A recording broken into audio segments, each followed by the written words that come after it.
मनोज जी, आज जो आपके पार्टी के हैंडल से जो ट्वीट किया गया है केशव प्रसाद मौर्य के लिए, और जो पोस्ट लिखा गया है, क्या आपको लगता है कि उसकी भाषा ये होनी चाहिए जिस तरीके की भाषा उसमें लिखी गई, तुम तड़ाक करके? और क्या किस तरह की बात लिख रहे हैं? ये फ्रस्ट्रेशन निकल रहा है इस बात का कि आपके इतने तमाम चाहने के बावजूद सरकार नहीं गिर रही।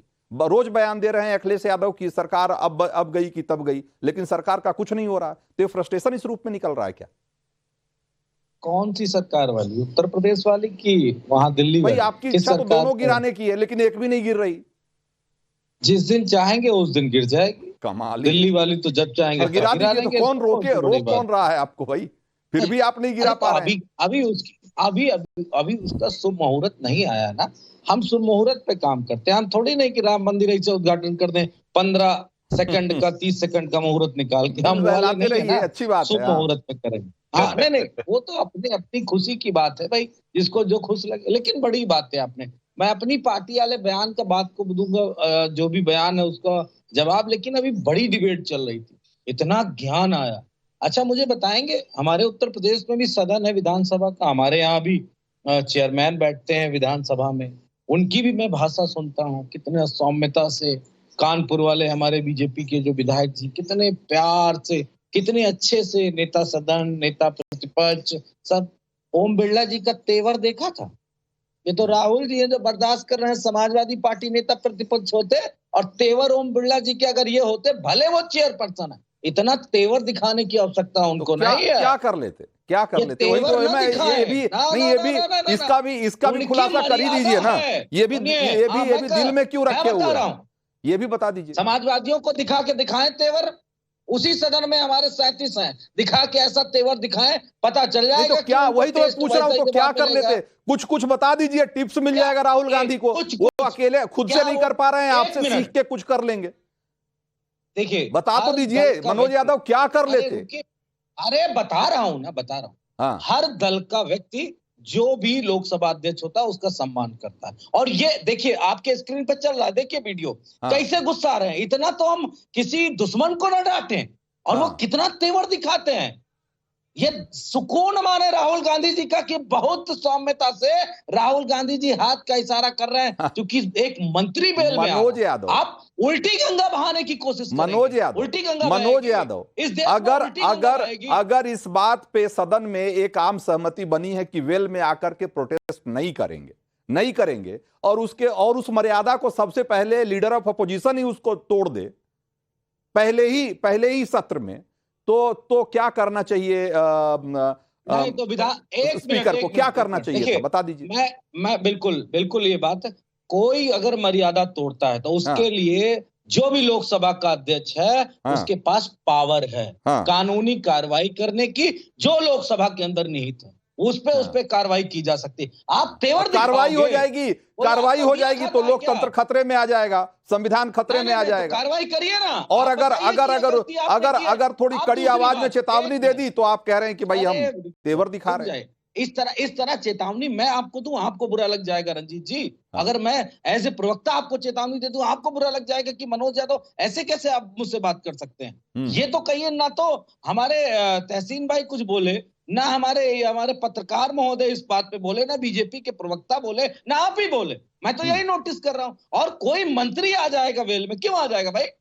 मंत्री क्यों आ जाएगा? उनके पास ताकत है, सत्ता है, वो अपनी बात कहे जैसे कह रहा है। लेकिन मनोज यादव, आपने इतना कुछ कहा, लेकिन आपकी पार्टी के सोशल मीडिया पोस्ट में जो लिखा गया उस पर आपने अभी तक उस पे भी जवाब दे रहे हैं। कुछ नहीं कहा। उस पे जवाब दे रहे हैं। रुक जाइए, हम चले गए पंजाब तक तो आपको दिक्कत हो गई। और जो कह रहे थे ना, हम चाहते हैं कि आप यूपी पे लौट जाएं, जवाब दे, उनको भी बता दे। अरे रुक लीजिए, अवस्थी जी को बता दे। क्या आप बताते हो हमेशा वही पुरानी बातें?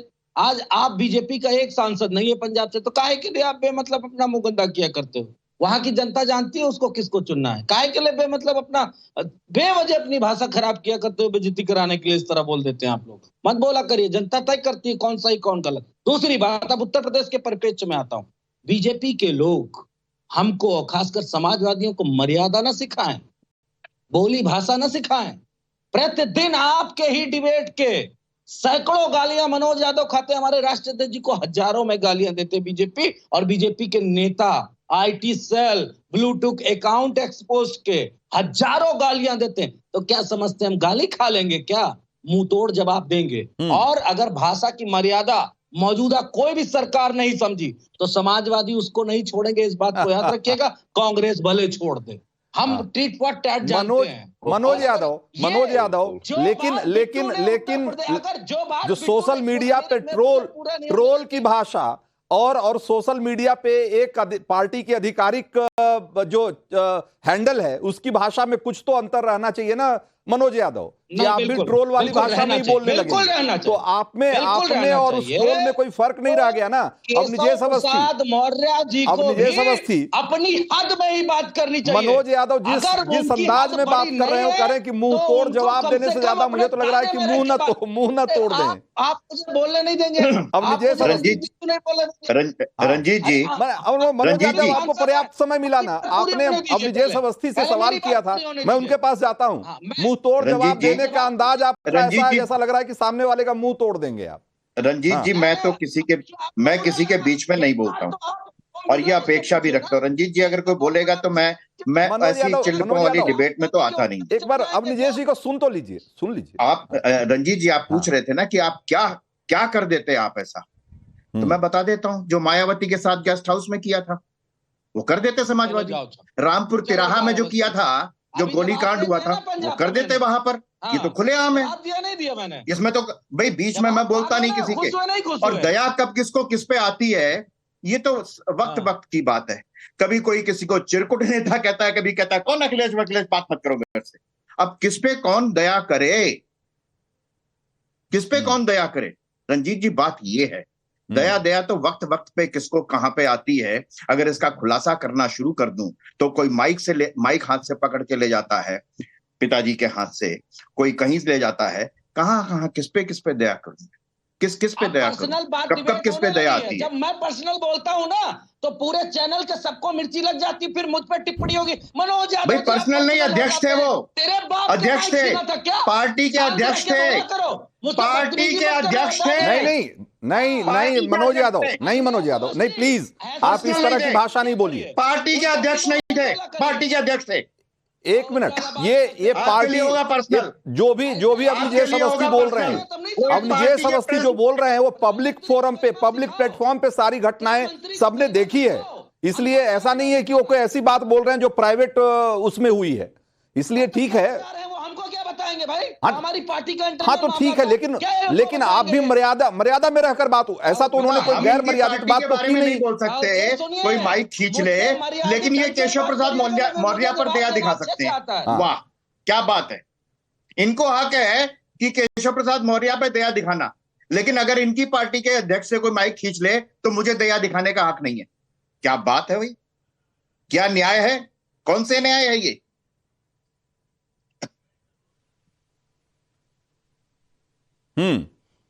ठीक है, तो मनोज यादव का अभी संपर्क टूट गया है हमसे, उनके नेटवर्क में कुछ इशू है। अगर फिर से आते हैं तो एक बार इस चर्चा को हम शुरू करेंगे। इस बीच में मैं चाहता हूं कि एक बार लोगों की राय को भी इसमें शामिल कर लें, भाई लोग क्या कह रहे हैं। हमने 3 सवाल किए थे और इन सवालों के जवाब में लोग क्या कह रहे हैं जरा एक बार दिखाइए। हमने सवाल पूछा था कि सदन में राहुल गांधी के रवैये को आप कैसे देखते हैं, और इसके जवाब में लोग क्या कह रहे हैं। 47% लोग ये कहते हैं कि राहुल गांधी का रवैया जो व्यवहार था वो आपत्तिजनक है और अराजकता को बढ़ावा दे रहे हैं राहुल, ऐसा मानने वाले लोग करीब 50% हैं जो ये मानते हैं कि राहुल गांधी सदन में अराजकता को बढ़ावा दे रहे हैं। और राहुल गांधी का रवैया सिर्फ, या जो बर्ताव था कहिए, वो आक्रामक है, वो सिर्फ एग्रेसिव दिखाई दे रहे हैं और इसमें कुछ बुराई नहीं है, ऐसा मानने वाले लोग करीब 3% लोग हैं। लोगों की राय बिल्कुल स्पष्ट है। सवाल नंबर 2 जरा दिखाइए।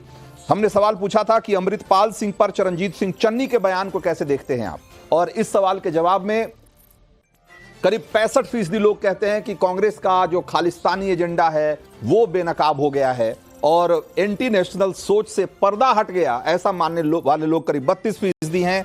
और चन्नी ने एक सांसद के हक की बात कही थी, ऐसा मानने वाले लोग 2.5% लोग हैं जो ये मानते हैं कि जो चन्नी कह रहे थे कि 20 लाख लोगों के ने चुना है अमृतपाल को, उनके बारे में सोचना चाहिए। इस बात से इत्तेफाक 2% लोग रखते हैं। सवाल नंबर 3 हमने पूछा था कि केशव मौर्य पर समाजवादी पार्टी मीडिया सेल के पोस्ट को आप कैसे देखते हैं, जिस पर अभी बहस हो रही थी, और उस पर 54% लोग ये कहते हैं कि समाजवादी पार्टी ने केशव का अपमान किया है और राजनीति में मर्यादा फिर से लांघी गई, ऐसा मानने वाले लोग 43% हैं। और पोस्ट है गलती से लिख दिया होगा, जैसे कि लड़के हैं गलती हो जाती है, उस वाले अंदाज में 1.4% लोग हैं जो ये मानते हैं कि सोशल मीडिया पोस्ट ही तो है, गलती से लिख दिया होगा। सिर्फ 1%, 1.5% लोग मानते हैं, बाकी लोग मानते हैं कि ये अमर्यादित है और केशव मौर्य का भी अपमान किया गया है इसके जरिए। तो ये कुल मिलाकर के लोगों की राय बिल्कुल स्पष्ट है। प्रीतपाल सिंह, मैं आपके पास फिर से आऊंगा कि जो सोशल मीडिया पे खास करके समाजवादी पार्टी के लोगों ने जिस तरह की भाषा का इस्तेमाल किया है, ये बात सही है कि आज उत्तर प्रदेश के बीजेपी में जिस तरह की खबरें आ रही है, उससे ऐसा लगता है कि आपने एक मौका दे दिया है विपक्षियों को कि वो इस तरह की बातें लिख सके। लेकिन ये भी सच है कि ये कहीं ना कहीं वो उस खींच को दर्शाती है जो जिस उम्मीद में आज विपक्ष है कि यूपी की सरकार आज गिरी कि कल गिरी, और वो हो नहीं रहा। उस खींच में या तो ऐसा लिख रहे हैं या आपने मौका दे दिया उनको लिखने का, इसलिए लिख रहे हैं। देखिए राजीव भाई, आप ये देखिए कि चाहे वो कल वाला इंसिडेंट था राहुल गांधी वाला या आज वाली बात कर रहे हैं, और जो आपके इस चैनल पे हुआ अभी यादव जी करके गए हैं, तो मुझे लगता है कि मर्यादा नाम की चीज तो ये भूल गए हैं। वो लोकसभा स्पीकर पे भी किंतु कर रहे थे कि वो कैसे ट्रीट कर रहे हैं। भाई लीडर है, उन्होंने हाउस डेकोरम में रखना है। आप लोगों को समझ नहीं आती, बाल बुद्धि के बच्चे वहां पे बैठे हैं जिन्हें अकल नहीं है कि कैसे चलना है।